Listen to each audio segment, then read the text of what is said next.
Hello and welcome to episode 5 of Husker Happenings. I am your host, Gavin Adelman, and today we have a semi-short news segment, not as long as some of them have been in the past, but it's not super short.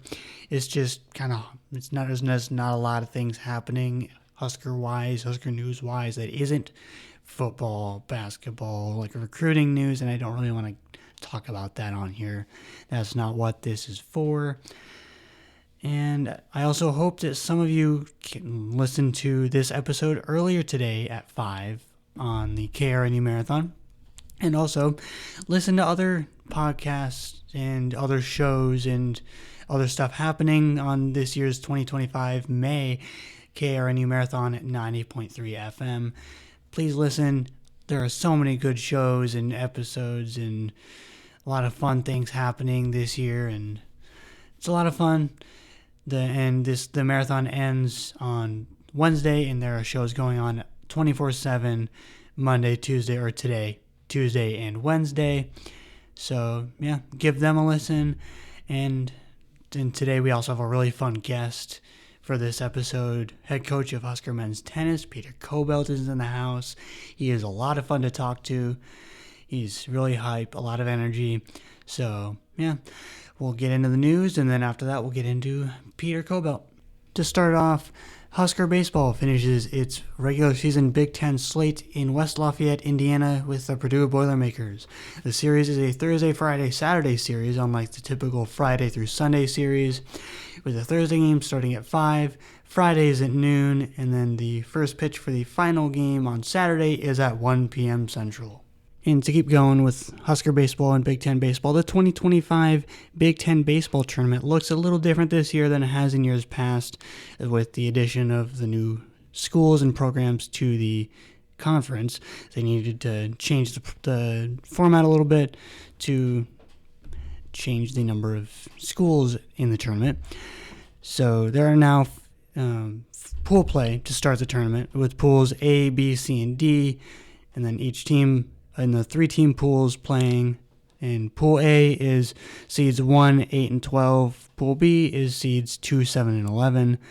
Pool C is seeds 3, 6, and 10. And then Pool D is 4, 5, and 9.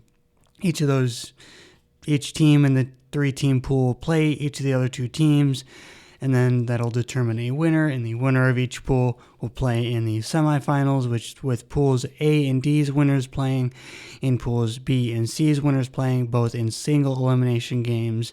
And then the winners of those 2 games will play in the championship game in a single elimination game, as it has been in years past. And the tournament starts on May 20th, with the championship being on May 25th. And to finish off this kind of shorter news segment, Husker Track and Field will compete in the 2025 Big Ten Outdoor Track and Field Championships in Eugene, Oregon, starting on Friday, May 16 and ending on Sunday, May 18. So good luck to them and Husker baseball and every other Husker student athlete the rest of this 2025 spring season going into the summer. And please stay right there as we have a short little break, and then we will get right into a really fun talk and conversation with Husker men's tennis coach Peter Kobelt. He is our special guest this week. He's a lot of fun, great dude, a lot of energy, very hype, and yeah, fair warning, this conversation was recorded before the Huskers went to Columbus for the Big Ten men's tennis tournament, so please don't try to tune into that. That already happened. And so when he talks about that at the end, please don't try to tune in. It already happened. So after the short break, we will get to Peter.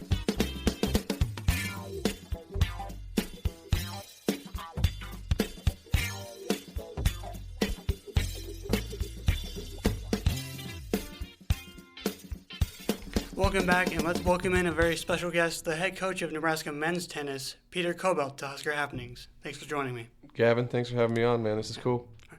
So do you want to start off by giving the listeners a quick little synopsis of your life and career so far and how you got here? Yeah, sure. So, I'm come from a tennis family. I'm originally from Columbus, Ohio. Grew up in a suburb just on the northeast side of town. Went to Ohio State, played college tennis at Ohio State. Had a great career there. Moved on and played professional tennis for 6 years on the pro tour. Traveled all around the world trying to make money playing tennis. It didn't work out so well for me, so I had to get a real job, and I moved back home to Ohio, and I got a job, my first coaching job, working for my dad, who's a tennis pro in Columbus, Ohio, and then I realized that wasn't for me, and I moved into college coaching pretty quickly after that. I started at University of Kentucky for 2 years as the volunteer assistant, and then I took my first assistant job here 3 years ago at the University of Nebraska, and I've kind of moved up the food chain pretty quick for a guy my age. So happy to be here, happy to be the head coach of the men's tennis program, and yeah, just trying to get better every day. So, what are some of your favorite sports, like outside of tennis? Sure. I mean, so I thought when I was a kid, my parents did a great job of kind of letting me do whatever I wanted to do, sports-wise. My dad's a tennis coach, so obviously he always wanted me to play tennis, but they let me play basketball, baseball, golf. I played those 3 other sports all the time. I ended up playing high school basketball and all the way until I graduated, until I was 18, which is pretty uncommon for a tennis player. But yeah, I mean, if you were to make me pick one, I probably love watching football the most. I don't know anything about football, but I love watching football. I'd love to get in one of Coach Rule's meetings and just listen how they talk the game behind closed doors. But I love playing basketball. I think that was always my first love. I don't know, something about nothing but net, hearing the net snap and going up for a dunk and the crowd goes crazy. Like all those things, you don't always get to do them in tennis. So those playing in front of all my high school friends and growing up with all of them was cool too. So I had a great experience with all the sports, but basketball probably stuck out the most. Yeah, and I tried playing basketball before in like a church league. I never got the ball. I don't know why. And it's not like the other guys on that like 3 or 4 guy team were that good. I think it's just because I'm not good at basketball. You gotta demand the ball, man. Yeah. Clap. I'm open, man. I tried. They just wouldn't pass the ball. I'm like, okay. And then I just stopped because it just wasn't fun at that point, just running back and forth basically doing cardio instead right. I've been there before. Playing. So what got you into tennis? Yeah, so it started early with my dad. My dad is a coach still. He was a coach obviously when I was a kid as well. He was the head pro at a local club in Columbus, Ohio. And my mom, she's a nurse. She was in the ICU for a long time, and I went. They'd go to work with your parents' day or whatever. Take your kid to work day. Went one time with my mom, and I said that was enough of that. So went to the hospital once. That was enough. So started hanging out more with Dad and going up to the club with my dad basically every day, playing tennis. And that's kind of how I got, hooked on it. It was a sport that I liked. And when you're a kid, it's kind of like what your friends like to do as well a little bit too. And I had a lot of friends that played tennis in our community. So I think that those 2 things were a big reason why I stuck with tennis. And it's actually kind of interesting. My mom used to work in the NICU, actually here in town. Actually, the place where I was born, and stayed for like 4 months because I was like 20-some weeks early. Oh, wow. Just tiny. My mom always says that I could probably fit in the shoes I wear now. Just I was that small. But wow. I never really got a chance to go really to work with. I got to go like there and like be there sometimes, but not when she was actually doing anything, obviously. But, well, you're not missing anything, man. Yeah. That stuff's crazy. Yeah, and I tried playing tennis like last summer with my girlfriend. Did not go well. I don't know how I can be that bad at hitting a ball because I played baseball. And so it's not like I don't have hand-eye coordination. Sure. I think it's just the difference between the bat being longer and trying to hit it further out from where your hands are. Yeah. Versus a racket. Yeah, I think any sport with a ball is similar in some ways, but they're all different in their own unique ways as well. But yeah, tennis is a lot harder than people think. It's way more physical than people think. It's very mentally straining, but also there's a lot of technical, and you got to put in a lot of time. It's one of those sports where you got to put in a lot of reps and a lot of time to see the to see the fruits of the labor. It's not a sport that requires the most athletic people in the world. I think that would take the game to another level, but it's a game, and there's a lot of tactics, and there's a lot of different ways to win, which is cool. And do you have a favorite part of tennis as a whole? Yeah, it's a good question. I think what I enjoy the most about tennis is it exposes you for who you really are out there, as a player and also as a coach. But I think as a player, I think you get to see tennis brings out who you really are. So again, an example would be how you handle something bad that happens. Tennis, there's a lot of little like small moments in tennis where it brings either the best out of you or the worst out of you, and you get to learn and grow and mature. I would assume just like every other sport, there's instances like that in every sport, but in tennis, it's only you out there. There's really no coaching. In college tennis, there's a little bit, but you're out there and you've got to problem solve, and you've got to, you don't ever sub out. You're always, if you quit, if you stop, you quit and you lose. So it's a one-on-one sport. It takes a lot of determination. If you win, it's all on you. If you lose, it's all on you. So there's a lot of pressure, and when people do come and watch, there's a lot of, everyone's staring right at you. There's not 10 or 11 other guys out there that can take the blame. So there's a lot of moments you got to take responsibility for everything. But that's the beauty, and also it can be when things are tough, it can be quite tough too. So yeah, like one thing in sports that I could think of off the top of my head that really kind of is very similar in that way of it all being on you is a pitcher in baseball.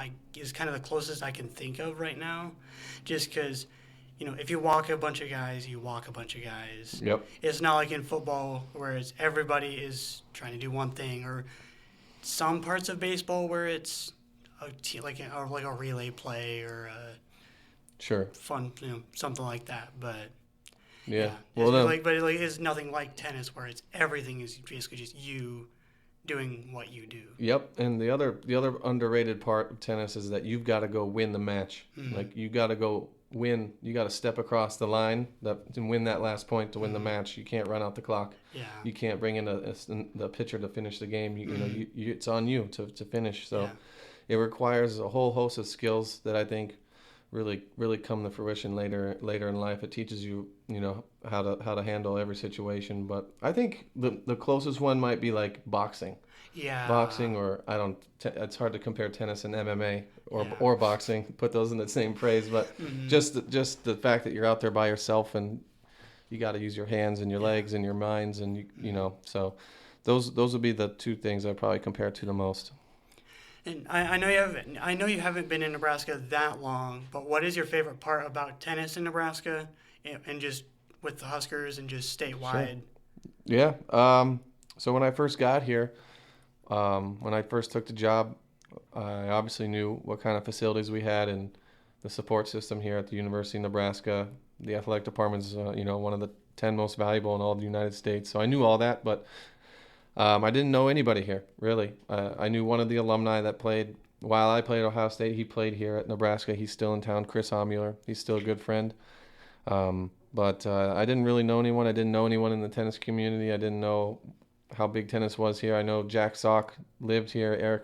Eric Sock played at University of Nebraska. Jack Sock was a former top 5 player in the world. He won a gold medal at the Olympics, 4 doubles titles. Grand slams for tennis. So, but I didn't know anyone in the community very well, but I've learned really quickly. It's a small tennis community, but they're very passionate about tennis. And just like it was at Kentucky, the people that are in the tennis communities usually are very welcoming and nice people. And it was only like that here as well. Like, the people over at Woods and Genesis have helped out a ton and have supported both programs, men's and women's, tremendously, and just building relationships with those people, and also just the people that come to watch the matches. It's been a blast for me and also the guys on the team. So, and the high school that I went to, Lincoln Southeast, has one of the best girls programs in the state. Yes. And it was just so impressive seeing them just win state titles. And it felt effortless that Yep. they just did it, just kept doing it. And it's just, yeah. Tennis is one of those games where it's tough to upset. If you're the better team or the better program, it's tough to upset them just because of the nature of the way tennis is. But I've heard, obviously I pay more attention to the men's stuff. I think Lincoln East might be the best on the men's side. I think so. But the women, yeah, obviously Southeast, obviously they have a great program too, and that's just a testament to the tennis community here in Lincoln. You know, it's not the Omaha schools that are winning; it's the schools here in Lincoln. So I think that's pretty cool. Yeah, that's one of the things that I really like is that it isn't just Omaha winning everything like it is in football, baseball, basketball, basically every other sport. That we have something that we're better at, that we can win state titles at consistently. Sure. That's the other thing I've noticed since I've been here. There is a small rivalry between Lincoln and Omaha, which I kind of like. I'm definitely on the Lincoln side. So, so what is your favorite memory so far from coaching here in Nebraska? Oh, that's a good question. You know, I think it's just a combination of a lot of them. I think being hired as the interim head coach, you know, the Trev Alberts and Keith Zimmer giving me a chance. Really, they really gave me a chance. I have my playing career. I have a great track record, but as a coach, I didn't have much yet. So they gave me a chance. That was a huge moment for me. I remember being extremely nervous and thinking like, oh my, this is crazy. They're actually going to let me. They're going to give me a chance to do this. That was a huge moment for me. And then, man, just getting to know a lot of the other head coaches in the athletic department, getting a chance to sit down with Coach Cook, him kind of taking me under his wing a little bit, and Rhonda Ravel doing the same thing.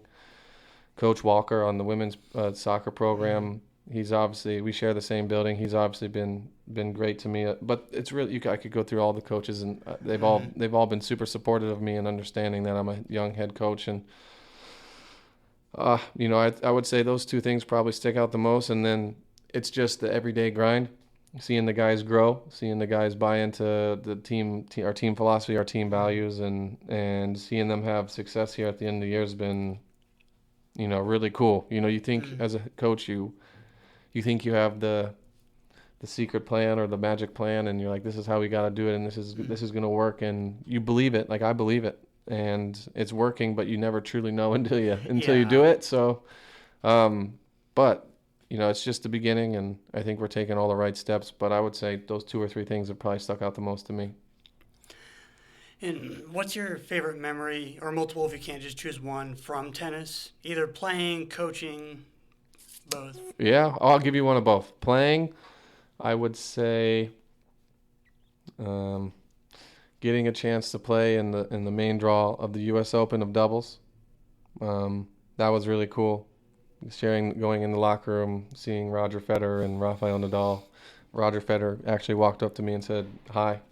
That was basically all I said, but he said hi. So, those for tennis, that moment really stuck out. That was a really cool one. And then as a coach, at University of Kentucky, we lost in the finals of the NCAA tournament. That was really special. My last year there to Virginia, that was a really special group of guys. And then one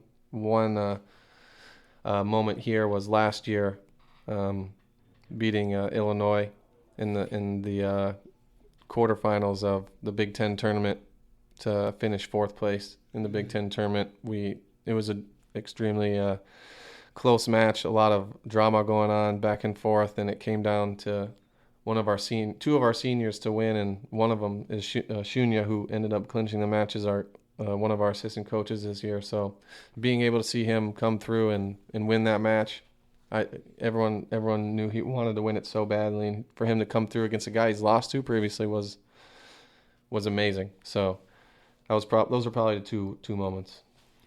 And would you be able to kind of explain how the Big Ten tournament works to listeners who may not know? So there's 14 teams on the men's side. Maryland, Rutgers, Iowa, and Minnesota all do not have a men's tennis program, which is a shame. But So there's 14 teams that are in the Big Ten. Big Ten, 10 teams qualify for the tournament. So the 4 bottom teams don't qualify. We finished 5th place in the regular season, so we're the 5 seed going into the tournament. Obviously, the 1 seed will play the winner of I think it's the 7 versus 10, and then the 2 seed will play the 8 versus 9, the winner of 8 versus 9, and then it's the 4 versus 5 and the 6, or the 3 versus the 6 seed. So, yeah, the first rounds are starting Thursday, and then the quarterfinals Friday, semifinals Saturday, and the finals on Sunday. So we'll take it one match at a time. It's in Columbus, Ohio, back on my old stomping grounds. That's where I played college tennis at Ohio State. So that'll be fun. My family will be there. My friends will be there. We'll have a good crowd for Nebraska. I'm bringing maybe 10 or 20 shirts and hats. I got to check a whole nother bag for all the gear that I'm bringing. So, but Nebraska will have some fans for the weekend. So that'll be fun. Yeah. And what a story that would be to potentially, Well, win a title back at home. Sure, I'm not. I as a head coach, you try and see the forest through the trees. I think that's the analogy. But you also have to go one match at a time, and that's always been our motto. It's really one day at a time. Are we getting better today? Regardless of what the result is, have we improved, or are we going backwards? Or are we staying the same? So, well, obviously, Washington's got 100% of our attention, and we'll deal with what's next after that if we get that far. And you kind of touched on this a little bit earlier, but who have been some of the biggest mentors in your career? Yeah. I would say my dad, obviously, has to be one of them. He's just been there from the beginning, and his knowledge of tennis and life, has obviously played a huge impact in my role. I probably listen to him more now I take his advice more now than I did as a kid.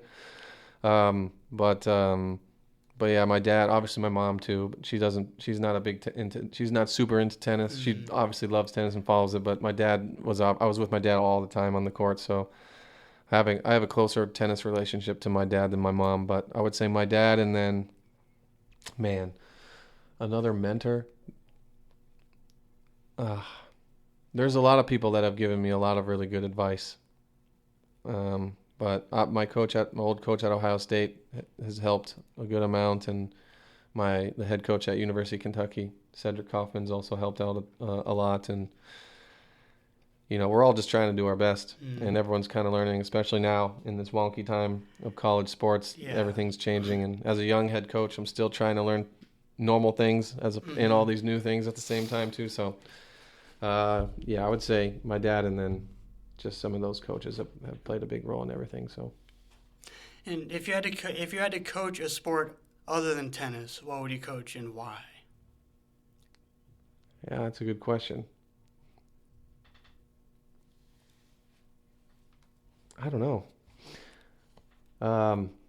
Fred Hoiberg's he plays a little bit of tennis, and so does his wife. So we've kind of grown a friendship as well. He's going to come over and hit some tennis balls hopefully soon. But I would like to learn how to really coach basketball or football. I think I would love to sit down in a meeting room with Coach Rule or Coach Fred and just see how they break down the game. Obviously, I played basketball, so I know what the board looks like and how to draw up like some of the basic plays and stuff, some zones and some mans and some off the ball defense and stuff. But I would like to, I don't know, those two sports get all the attention. I'd love to see kind of how Coach Fred runs his offense. I know he's got a really interesting offense, and Coach Rule obviously has had tons of success with football and how he's really developing the program now.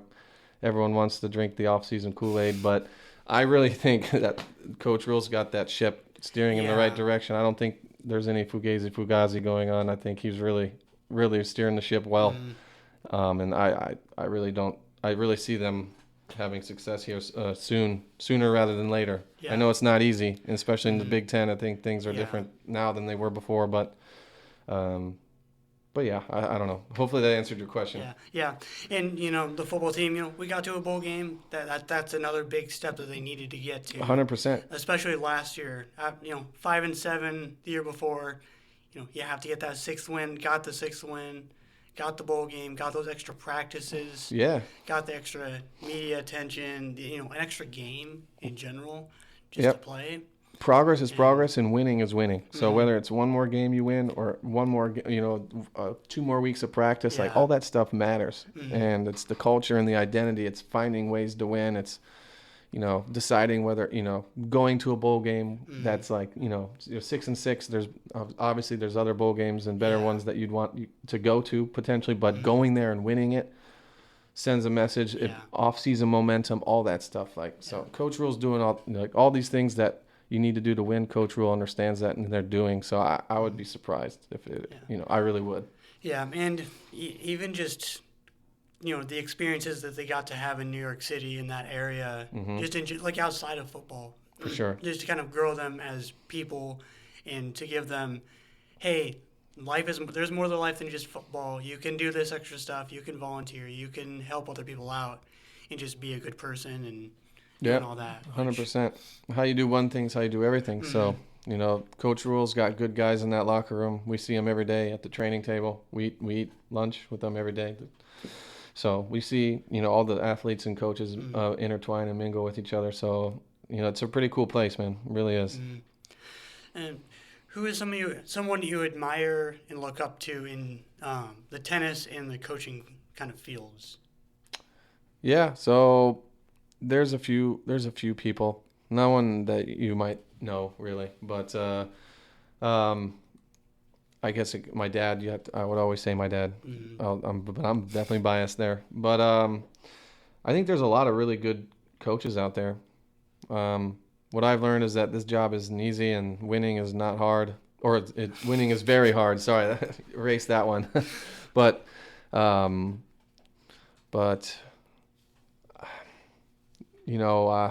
I would say my old coach at Ohio State. They've won the Big Ten now 19 years in a row. They've lost 2 matches at home since 2003. Like some of the things that they're doing there is honestly ridiculous. Tennis isn't a sport where you have like 50 teams either. You got over 250 colleges that have a tennis program. So there's a lot of people playing tennis here in college tennis, and to be dominating the Big Ten like that every year and is honestly insane. So I would say being able to just do that and winning it once or twice is one thing, but to be able to do it that consistently is, for me, it's now that I'm a head coach, it's quite remarkable. It's like something that people should be talking about more, in my opinion. Yeah, and like that's even more impressive than what Nebraska volleyball has done in the last 25, 30 years, winning all these games, national championships. Well, like I don't like to compare one program to another, and they haven't won Ohio State hasn't won an NCAA title yet, so I think there's something to say for that, but I think at the end of the day, it's what the program does to the sport and what it does to the community, and to see what volleyball has done here in Lincoln and all of Nebraska, it's like unbelievable. The people that it's affected, all the little girls that come and watch the matches, and it's now they've got this giant recruiting mill, where they can pull the best. All the best players are going to be from Nebraska, so it's just a tribute to everyone that's coached here and played here, and obviously Coach Cook stepping down, and I'm blanking on the new head coach, but she's Danny. Yes. So I've met her once already. She seems great, and I know she's going to do a great job. But it's just the community, and at Ohio State, it's similar. Tennis is obviously a non-revenue sport, and it doesn't generate the same kind of attention or value that volleyball does to the school, but it has a huge impact on the community. And just to see how those two programs have affected the community, both communities, it's amazing. So. What's your favorite part of coaching tennis and coaching at Nebraska? Favorite part of coaching at Nebraska is all the people in the athletic department, the fans that come out, the community, just everything that resembles and encompasses the University of Nebraska. That's for sure the coolest part. Wearing the scarlet and the cream, when you walk around town, everyone knows and everyone looks up to you. It's like it matters here. So getting to meet all the other head coaches, all those amazing people in the athletic department, all the really cool people that work in the, from the janitors to the ticket people to the volunteers, all they all love and they all do that because they love Nebraska and care about Nebraska. So just the whole community behind it. And then what was the second part of the question again? Just favorite part of coaching tennis. Favorite part of coaching tennis is getting up every day, looking in the mirror and knowing that I've got to be my very best for those guys in the team, for the coaches on my coaching staff, for all the support staff that puts in everything. They're not going to go 100% if I don't go 100%. So I got to wake up every day with a fire in my belly and demand the best out of everybody. And just knowing that everyone's looking at me at the end of the day to kind of move everything forward means a lot, and it's a lot of pressure. But I think that's what makes this fun, and that's what brings the best out of me. What is something that you wish more people knew about tennis in general, and then also Husker tennis? So tennis is the second most popular sport in the entire planet. So it's like soccer, and then it's tennis. So it's also the second most gambled upon sport in the world too. So people think that the tennis is just this or it's that, but it's much bigger than football. It's much bigger than basketball. Baseball I think is the second is next, but tennis is a massive sport. It's played on every continent in the world, if you don't want to count Antarctica and stuff like that, but every other continent, everyone plays tennis. So it's a worldwide sport. You travel anywhere you go in the world, there's tennis courts, there's people playing tennis. So that's the cool part. When you play professionally, you travel all around the world and you go to all these different places and see all these different things, and that's probably the coolest part about tennis. And then, sorry, give me the second part again. I keep shanking the second part of the question. Just Husker tennis. Yeah. So, we have a phenomenal facility, with one of the nicest facilities in all of the country. The Dillon family was very generous in donating a ton back, I think, 10 years ago now for the facility. Going to work, with inside of that building is, I try not to take it for granted. It's one of the nicest in the country. And then obviously the people inside of it, everyone that takes care of the building, that keeps it looking great, they're amazing people. They invested into the program and into our players, and I don't know. Those are the things that winning is great, and doing all these things is awesome, and people get excited about winning, and which is great. But it's really the result. The result of all that is just the people coming together and supporting Nebraska tennis at the end of the day. So. And what does success as a coach and as a program look to you? Yeah, so that's a tough one.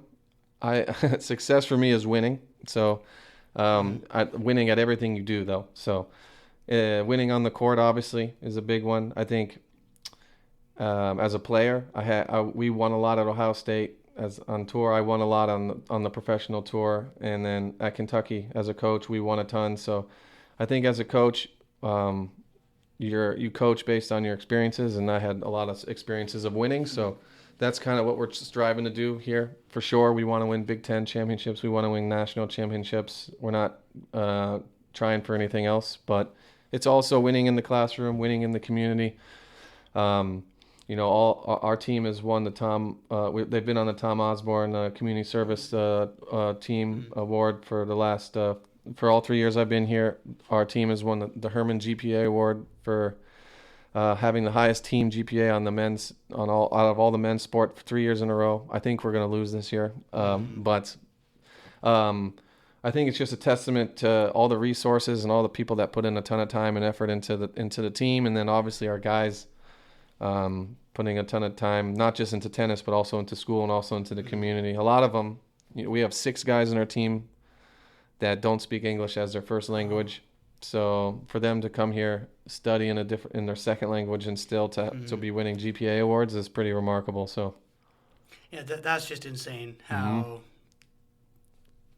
that's just for sure. Like I took some Spanish in high school, and then here at UNL, I would not be able to just go to like Mexico or Spain and just study in Spanish. I could not do that.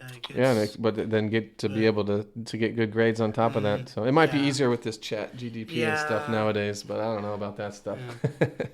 And just, the fact that English is their second language, and English is just such a hard language to learn. Yep. And, most English speakers aren't very good at English anyways. That's for sure. Seems like. That's for sure. So next up, where do you see Husker tennis in 10 years? Winning the conference. Winning the Big Ten conference and playing for national titles each and every year. That simple. Yep. I mean, if we're not doing that, then I can't do this job. I can't I'm here I'm in this position because I want to win. I'm in this position because I know we can win. Nebraska's going to give us all the resources that we need. So there's really no excuses to not be doing anything else. So. And now I've got some non-sports related questions. Let's go. I like it. Pivot in a different direction. If you could have dinner with 3 people, dead, alive, fictional, who would they be and why? I would pick John Wooden, because I think he's the greatest coach of all time in any sport. I would pick Tiger Woods, just because he's Tiger Woods, and I don't know. I feel like you can learn a ton from a guy like that. And then, oh man, the third one, let's pick someone in tennis. I'll go Roger Federer. So I think if I'm sitting down eating dinner with those 3 guys, I'm going to learn a thing or two. So I'm all about learning, and I'm going to learn a thing or two from those 3. So. And do you have a favorite music genre, artist, and song? Yeah, I go through different episodes or whatever you want to call it. Different genres or different times. Right now the weather's getting nice, so I'll listen to more country. But I like house music to get me fired up for a practice or going to the gym or whatever. And I also hip hop. I like the old school hip hop, like the Kid Cudis and some of the Jay-Z stuff and Lil Wayne. I don't know too much about the new genre of hip hop, but yeah, I just like good music. I'm old school, like Blink-182 also is cool. Some of the 90s radio music, when you actually used to listen to music on the radio. Everything's changed so much. It's honestly crazy. So, but I love music. But if there's a song, I'm like, well, I'll listen to that song over and over and over and over and over again until I can't listen to it anymore, and then I'll move to another one. So. Yeah, I'm the same way. I'll have an album on Spotify. I'll just play through, and then I'll just I'm kind of sick of it. I'll go to a new one, and then just rotate around. Yep. But. Yeah, I'll listen to new music from time to time just to see if there's something good out there, but then I always just go right back to what I'm listening to. So. Do you have a favorite genre of food? Yes. So I think Indian food is phenomenal. If it's really good Indian food, it's off the charts amazing. I love Thai food. I love Chinese food. Obviously, I'm a big steak guy too, but it depends where you are and what it is, but I would say Indian food's probably my number one. There's a really good Indian restaurant that's right by my house, and I can't remember the name of it. Come on, now. You got to tell me before I'm out of here. Yeah, I have to. I'll look it up when we're done. Sounds good. If you couldn't coach or play tennis anymore, where would you work and what would you do? Yeah, so that's kind of what led me to being a college coach, I guess. I wasn't sure what else I wanted to do. So when you play tennis or any sport really, you every day, all day for 28 years of my life I gave to tennis. So once I was done, I was like, man, there's not a lot of transitions from playing tennis to the real world. So it's not like you've studied business your whole life and now you're like, okay, well, what do I do? You just go into the business world and you find something to do. But in tennis, it's just coaching professionally, coaching at a club, or coaching college. Those are your 3 kind of options. And then it's find something totally different to do. So I tried getting into real estate. I had a buddy that was doing commercial real estate, and I tried doing one week with him in his office, and I had no idea what was going on. So I'm like, do I really want to start from zero, or do I want to keep going with tennis? Part of me wanted to try something new, and just see what else was out there and learn something like totally new. But at the same time, I was like, look, I think I can be a really good coach. Let's play this out and let's see if I am. If I'm not, I'll go try something else. If I am, then I think I can. I think I would really enjoy doing this for the rest of my life. So. What's a fun fact about you that you think most people wouldn't be able to guess just by like looking at you or just even like knowing you for a little bit? Yeah, so one fun fact, in my family, family's lineage, I think it's my grandma's cousin, my great grandma's cousin maybe. He was a giant. His name was Big Louis Moylanen. He lived in the Upper Peninsula of Michigan. He was 8'4", 300 pounds, 350 pounds, wore size like 19 shoe or 20 shoe, something like that. He was an actual giant. I think he was the tallest person in the world at that time. He was in the circus. He was a freak. It was a freak show. But yeah, so that's a cool fact about me. I'm obviously tall. I'm 6'7". My dad's 6'9". So we're not 8'4" tall, but that's I think that's a pretty cool. Not too many people would know about me. What is something from the past that you want to bring back and like be big again? Going to the mall. I think that was, as a kid, you get your driver's license and you get all your friends pack in the car and you drive around and you go to the mall. But I feel like everyone shops online now. Everyone does everything from their computer, which is boring. Like I get up and going to the mall and seeing all these different things in person, and I can't fit into any clothes, so I always like to go try them on myself before I buy them. I can't go online and buy something and I get nervous, and I'm like, I got to send it back in the mail. Like, this is a mess. So I don't know. I think just going to the mall, like seriously, I think stuff like that where you do things more in person. I think the phones now, everything does everything on their phone on the couch. Getting outside, going for a walk, or doing more things. I think anything like that bringing anything like that back would be great. But I don't know if it ever. I don't know if it ever will. I think we're too far the other way now. Because me and my girlfriend sometimes go to the mall just to go do stuff, and if we don't have anything better to do, but it just isn't the same anymore. I know. We're like two of the only people there. Right. Most of the stores are either empty or like there's nobody there. Yep. Yep. 100%. And what is something from today that you wish could just disappear? Like the exact opposite of that last question. Boy, oh boy. How much time do we have? No. I don't know. That's a good question. I think I try and see the positive out of it, out of everything. So I don't think I wish for too many things just to disappear. But I don't know. Let's just say all the evil in the world. How about that? All right. And now it's time for a fun segment called Husker History. It's a little Husker trivia. Oh boy, I don't know how good I'm going to be at this, but we'll see. Right. I have 5 multiple choice Huskers related questions. You'll have as much time as you want to answer them, and then I'll give you the answer after you answer each one. And if you're right, if you're wrong, and then I'll tally it up and give you your score. Are you ready? Let's go. Sure. All right. First off, what is Nebraska football's all-time win-loss record against the Kansas Jayhawks? 96-4-2, 88-28-6, 91-23-3, or 78-10-2? Huh. You're coming out the gate strong, Gavin.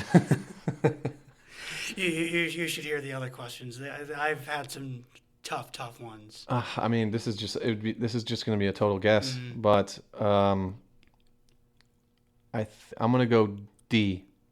The 78-10-2. Yes. Mm-hmm. It was 91-23-3. Wow. When was the last time they played? I'll look it up. It's been a while, right? Yeah. I don't know if they've played since we've left the conference, the Big 12 conference. Probably the early 2000s, huh? Yeah, the last meeting was November 13 of 2010. Nebraska won 20-3. Let's go. So here we go, baby. it's been, Was that a Will? That was that the Will Compton era? Might have been, huh? Yeah, I believe so. Yeah, because he just finished his whole year 10 thing last year, his whole I think so. Twitter thing. So yeah. Second question. Which Husker men's tennis student athlete finished 5th in Husker history in single season singles victories with 27? Dusty Boyer, Toby Boyer, Calvin Mueller, or Steve Barley? It's Calvin Mueller. Yep.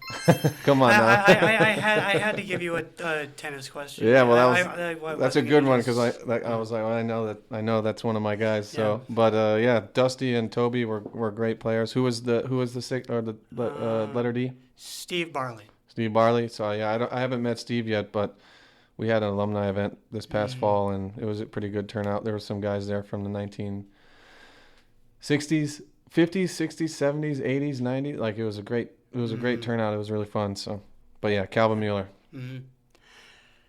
Third, who is the only John Olerud Award winner, which is given to the best two-way player in college baseball in Husker history, or Husker baseball history? Jake Myers, Spencer Schwellenbach, Scott Schreiber, or Jake Hohensee?